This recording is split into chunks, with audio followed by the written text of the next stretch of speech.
Thanks, Mika. Thanks, Philip. So, welcome, guys. Good morning. Welcome to the YouthHack Manila 2016 Startup Challenge. So, I guess just for this kind of like welcome address, I'm just gonna share like how everything started and also a few lessons that I learned in these past 2 years since we started. Don't worry, it won't take longer than 10 minutes, so you could get to the main speaker, the cooler people. So let's start. So I guess like it was back in 2014 when we first started YouthHack with the goal of helping students learn more about technology, startups, and entrepreneurship. So it was after visiting the US where I got to see like this whole different culture of like Silicon Valley and this whole culture of like collaboration, innovation, and just like even young people pursuing their ideas. When I had the idea to bring this like same culture back to the Philippines before I started college. So it was during that summer when we had the first ever YouthHack Manila Startup Challenge, where over 100 students participated. And I think the inspiring thing was after the second place team. After the second place team in the first event decided to pursue their idea, which would later on become Applica. So some of you guys might know them. They were Xavier High School students back then. And after they won second place in our very first event, they decided to continue working on their idea.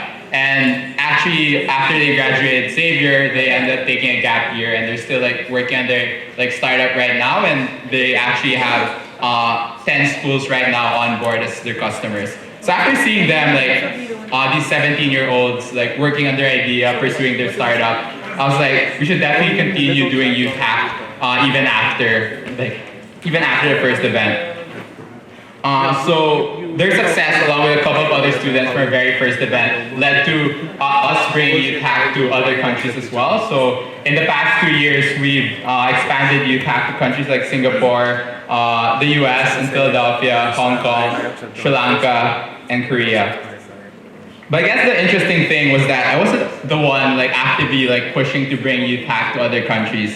It's interesting that, for instance, for the Singapore chapter, it was this NUS high school student who emailed us and asked us, oh, could I bring YouthHack to Singapore? For Hong Kong, it was one of my classmates at the University of Pennsylvania who told me, oh, I think this would really help students in Hong Kong.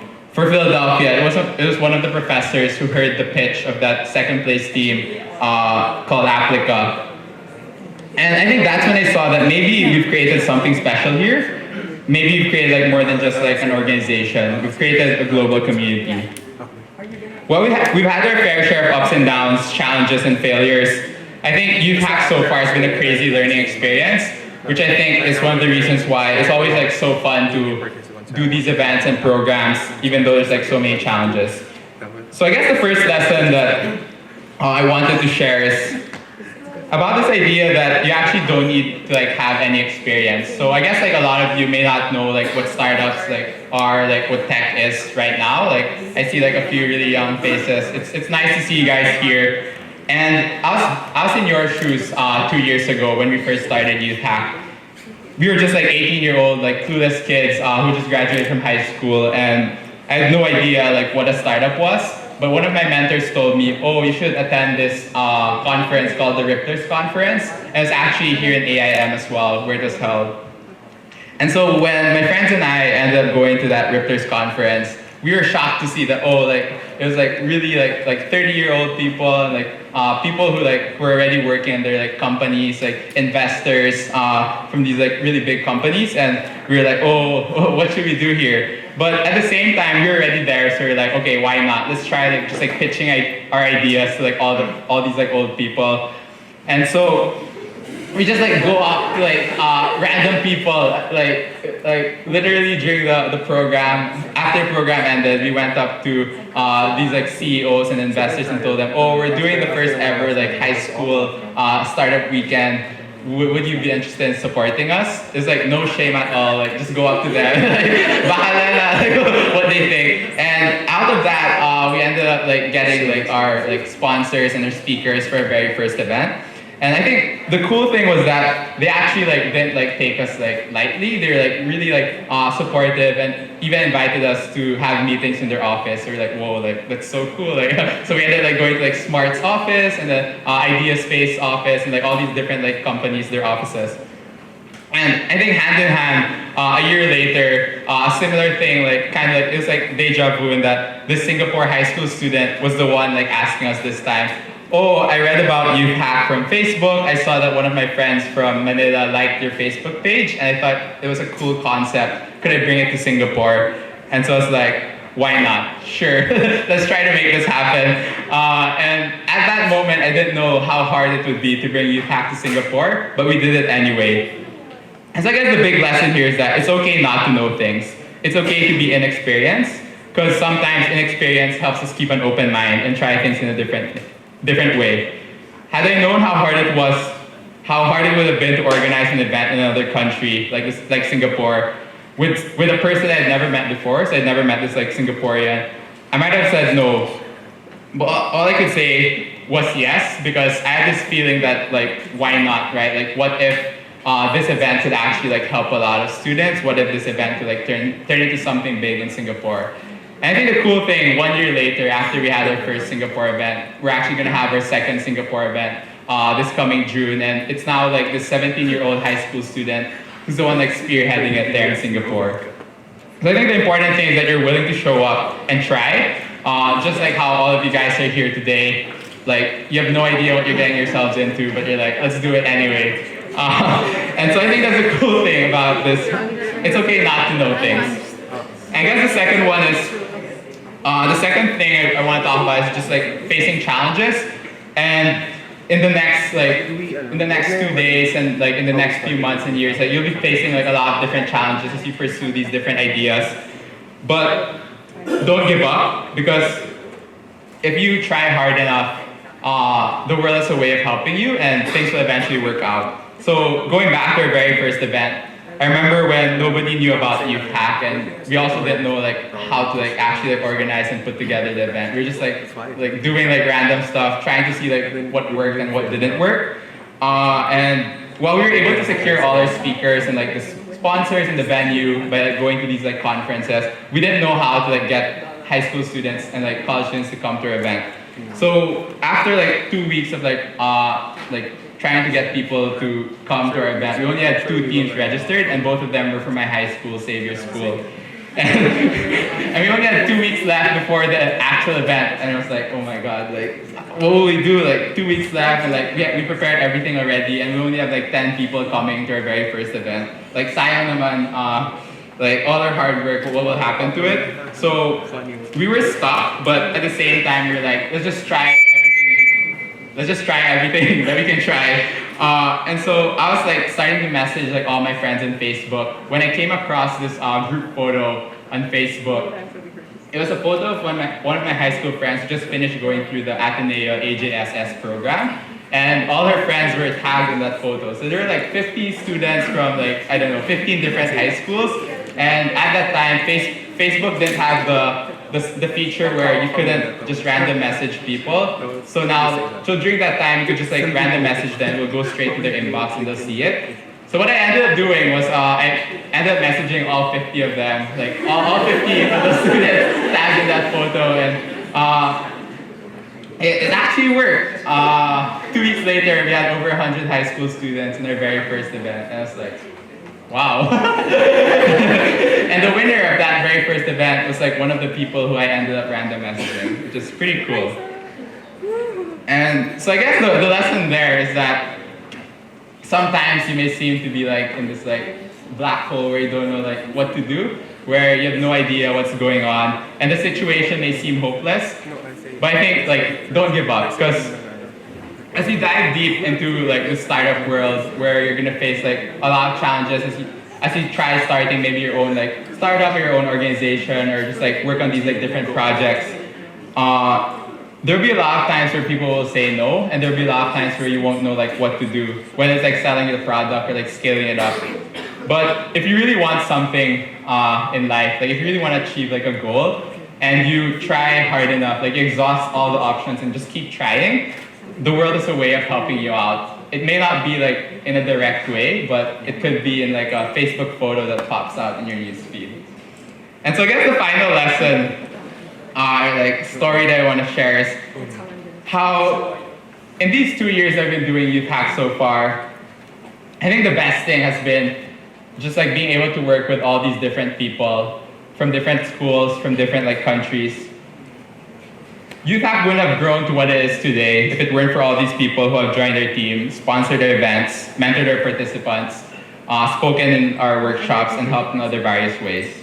I think one of the greatest things about being a student is that people more often than not respond to you, like even when you like cold email them, when you like message them randomly on LinkedIn. For instance, our keynote speaker for today, Francis, 2 weeks ago, I didn't really know him. I actually never met him, but one of my friends recommended that I reach out to him on LinkedIn. So I was like, why not? So I ended up like sending him like a connection. I tried guessing his email as well. I was like, it can't be that hard, right? It must be like his first name at gmail.com or his first name dot last name at gmail.com or like first initial last name at gmail.com. I don't think he uses Yahoo, so it's probably Gmail. Like, so yeah. So after trying different combinations, I ended up with the right email. And so I sent him a connection on LinkedIn. I sent him an email on Gmail. Kulang na lang, I add him on Facebook. Whereas like, medyo creepy na yun. So it's like, let's keep it at that. So yeah, I think the nice thing is that, at least this is my theory, is that people want to help out, especially when you're a student. So take advantage of being a student and don't be afraid to ask for help, because honestly, it's like the magic word. Like, you just have to like ask for help and also like I guess like say please and thank you. When I think about all the events we've organized in the past, it's crazy to think about all the moving pieces that comes when it comes to organizing these events. And how just removing one person, like whether it's like one core team member, one volunteer, one speaker, one sponsor, and everything like would have played out differently. And so I'm really happy that I've gotten the chance to work with so many talented and unique individuals from different high schools and universities from all over the world. Alone we can do so little, but together we can do so much. But it always starts with you reaching out and not being afraid to ask. People want to help you, especially when there's a cost behind it. So with this, I want to use this opportunity to thank everyone who has made this like event possible and like who's going to be bringing to you like this experience for the next 2 days. Our speakers from these different like tech startups and companies who will be coming to share their knowledge, both their stories and also like these workshops. The VPs of the YouthHack Manila team who has been working hard in the past few weeks trying to put things together despite their finals week in Ateneo and UP. Same with the core team who has like pitched in even the little things, whether it's like bringing like a VGA adapter, because we always tend to forget that. And of course, AIM for being a major partner this year and providing us with a kick-ass venue. It's actually funny because for the past 2 years, we've always tried to get AIM for our venue, and they always said no. Until finally, finally the third time, we were like, oh, okay. We showed them the videos from the past 2 events. We told them, yeah, like the students who went to our events, they're doing this, this, and this now. And they're like, wow, okay, we'll give you a chance this time around. So don't disappoint, guys. Let's make this the best event yet. So in these next 2 days, I want you guys to remember that this is only just the start. Meet people, make new friends, ask for help, learn as much as you can, and most importantly, have fun. I'll end with this quote. It's from one of my favorite books. So it was this book called Pencils of Promise. The Promise of a Pencil, which was written by this guy named Adam Braun. So basically what they do is they build schools all around the world in like developing countries. And he started this like organization called Pencils of Promise when he was 25 years old. And this is what he said in the book. The single most powerful element of the youth is that you don't have the life experiences to know what can't be done. While others highlight the value of wisdom, wisdom also remembers that achieving certain things was hard, if not impossible. Young people don't carry that burden. They're too naive to realize what can't be accomplished. And in that fact lies their willingness to try. So thank you and welcome again to the YouthHack Manila 2016 Startup Challenge.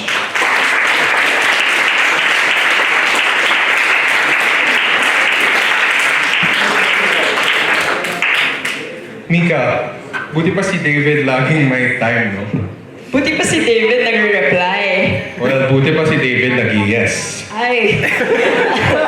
Dalik-sak ko dyan. Well, I know I've heard this story a million times already, but you know what always gets me every time? So what was your takeaway this time? Takeaway, I think, is to surround yourself with the best people you could. Kaya nga I joined YouthHack.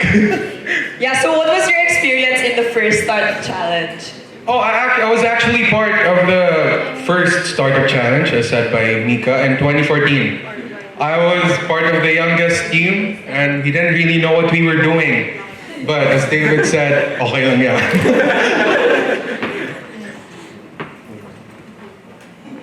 So I'm sure we're gonna learn a lot from this weekend, especially since we're gonna have a lot of people from the startup scene, like our next speaker. Francis is currently the CEO of Socialite Incorporated, a company he started to explore new technologies and provide out-of-the-box solutions for clients. They introduced the first social Wi-Fi in the Philippines, called Zion Wi-Fi, and have started to distribute the product globally. Previously, he helped co-found wheninmanila.com back in 2007, and was the founder and business director of Blogapalooza, which is the biggest annual blogging event in the Philippines.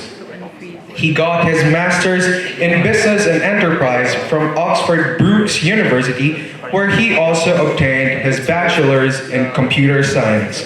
Let us all welcome Mr. Francis Simpson.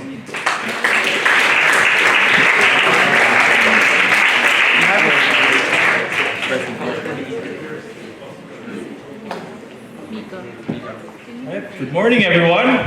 Are you guys all awake or are you still sleepy?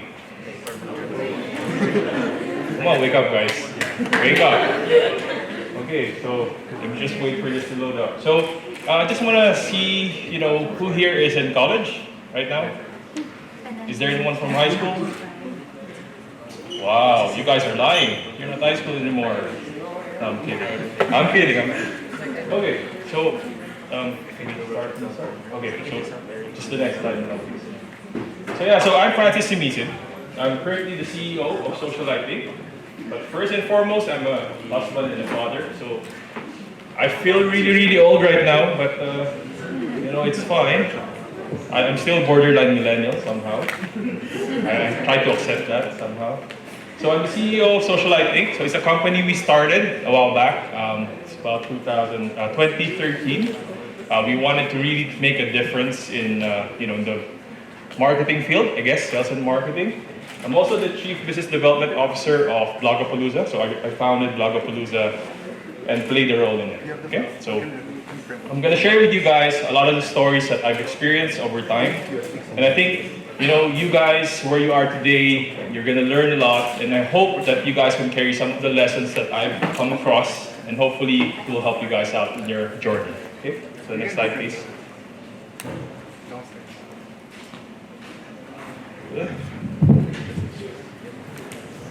Right, so this is pretty much what I would define an entrepreneur.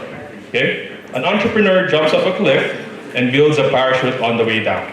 Okay, that's my actual description of an entrepreneur. I love this description because it's actually the reality.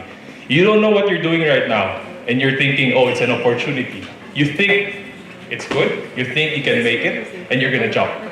And then you're gonna build your product later. You're gonna make it better. You're gonna iterate. You're gonna develop more. And soon enough, hopefully, it becomes a parachute, or you'll fall down on your face. Okay, so that's the worst case scenario. So at least now you know that's what's worse. But now you gotta think, what could it be? How big could I get? Okay. So next slide, please. So why did I get into tech? The truth is, I actually love games. I played Counter-Strike like for the longest time. And I would skip school to play Counter-Strike. And I thought, games was, the it thing. And after college, I jumped on board and I said, I'm gonna go computing science because I love games. Little did I know, I'm not actually a developer. I don't like developing, I don't like to do stuff, but I actually love computers. I love technology. So that's where I found out what I really like in college. So I know you guys, I don't know if you guys all did a course in computers or if you love games, but if you do, I'm sure this is probably why you're here at the tech startup and you guys are doing this, and I hope it is because it's really fun. But you'll find out later on, what your role in life will be. Okay, slide. So this is my first startup. So I just finished college, just came back home in the Philippines. So I thought, mayabang ako eh. So sabi ko, I can do it. It's easy. It's a piece of cake. I've been through worse. I can do it. So I started my own web development company. So I thought, I've learned from the UK, I know what's doing out there, and I know how to bring it here, and I'm gonna do it. So I tried it. And actually failed. It was bad. It was really bad. There's a lot of stories behind it, but the main thing here was there's really that I was doing this alongside helping a family business out. So I was helping my mom out in her spa. So I was doing this alongside that, and there's a lot of reasons why. So I'm going to share to you at least 3 lessons that I've learned from this. So next slide, please. I really lacked focus. I wanted to do everything and anything. I just, whatever I found cool, I was like, yeah, let's do that. It's cool. Let's try this approach. By the way, that's another cool stuff. This man told me this is really cool. So let's try that. I really lacked focus. I wanted to do everything and anything, and I thought, this is the way to go. So I just did everything, and nothing worked. I did, it was funny. I was doing a classified ads website, which didn't really know what I was doing. And then I was doing property real estate classifieds again, which again, didn't really know what I was doing. And then, funny enough, I was going to do pet shop stuff, which really didn't know what I was doing again. So I was like all over the place. I didn't know what I was doing. It was a very expensive lesson, but I learned a lot. I think that was one of my first lessons. Next slide, please. And then I didn't have any leadership. I had a team. I hired a team. I spent money. But getting this team, I didn't know how to lead them. I was like a crazy leader, like telling them, today we'll do this, tomorrow we'll do that, tomorrow we'll do this naman. So the people didn't trust me. My team didn't know what I was doing. I didn't know how I was leading them. They didn't know what I was doing. Nobody knew what was happening. Eventually, everyone resigned. So, you kind of feel that failure, that you don't know what the hell's going on, and you're left with no choice, and you kind of have to shut down. So, next slide, please. And this is where you start to deal with failure. Now, I don't want to discourage you guys, because I know failure is, the worst case scenario. But what I want you to learn is that failure is just a start. Failure actually opens the door for everything else, and this is where you learn. This is where you actually humble down. Because before, if I didn't get to that phase, I would just be like this really arrogant, stupid guy who would just be telling everyone some stupid, crazy stuff. But truth is, you're gonna learn this the hard way. Now, unfortunately, that's how hard it could get. But that's the worst case scenario. So the worst case is you're gonna fail, you're gonna face it, you gotta learn how to take failure, and you gotta learn how to twist it and make it better. Okay? So, next slide, please. So, alongside the gang ventures, while I was doing it, I was approached by Vince. So, Vince, I don't know, who here knows Vince from one in Manila? Does anyone know Vince? Wow, only one. Wow. Well, he used to be a radio DJ at 94.7, and he did a lot of hosting as well. You probably know his face, but probably don't know his name. But yeah, so we started When in Manila together. He approached me at 2007, and he told me, hey, you know what? I love your spa. I want to feature you guys. And I'm like, okay, cool. Where's your website? Oh, we don't have a website. And I'm like, okay, fine, great. So you don't have a website. So come, let's talk. So I told him, I have this development agency. I can help you work it out, and let's build it together. So we built it together.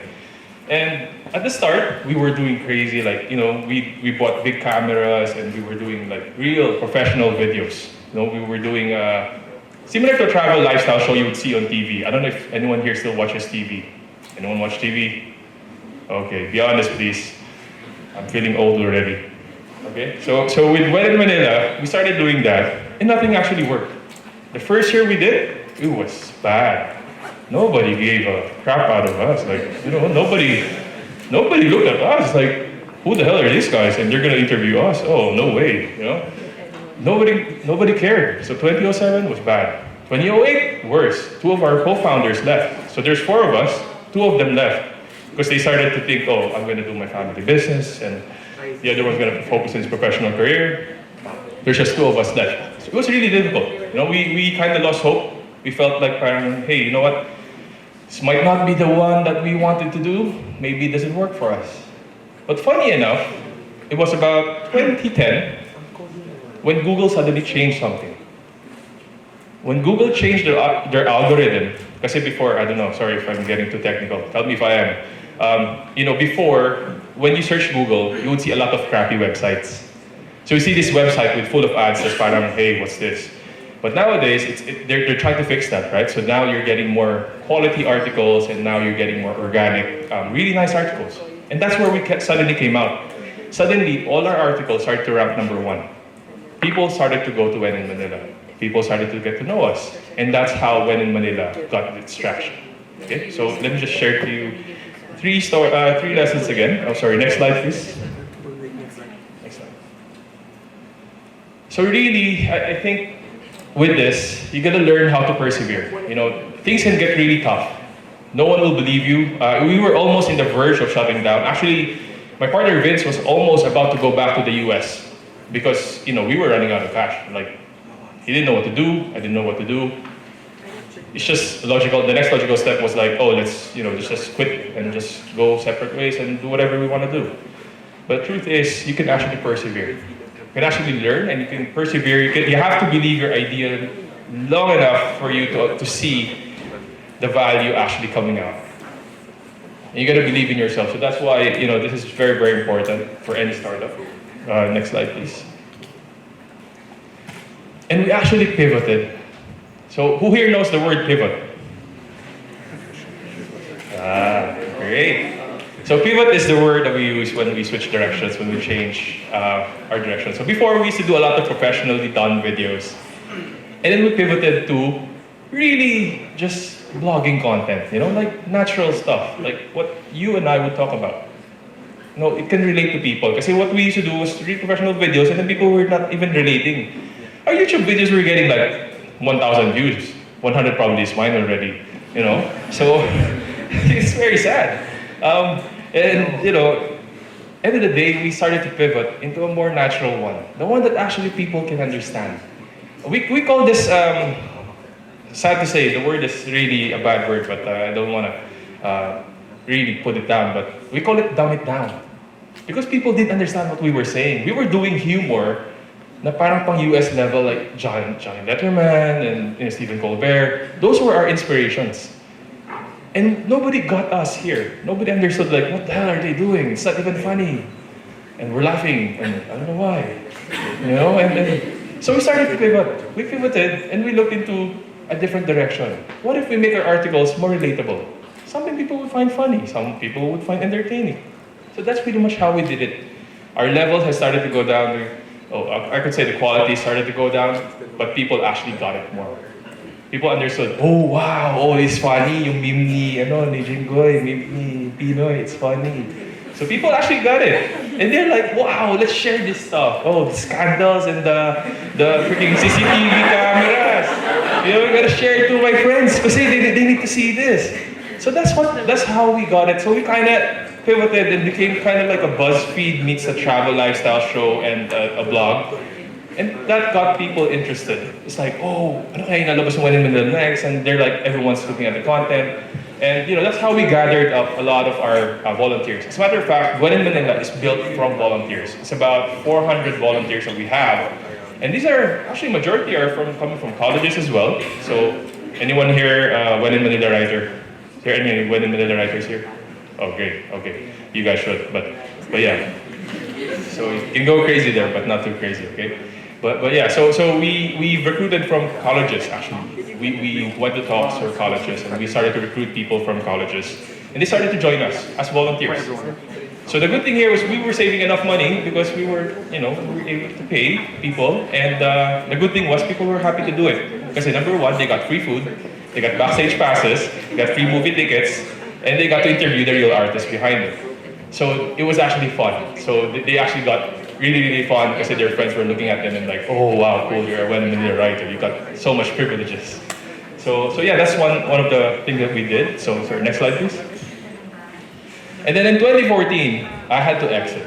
I had to exit One in Manila. And the reason for that is that, one, there's some disagreements in directions.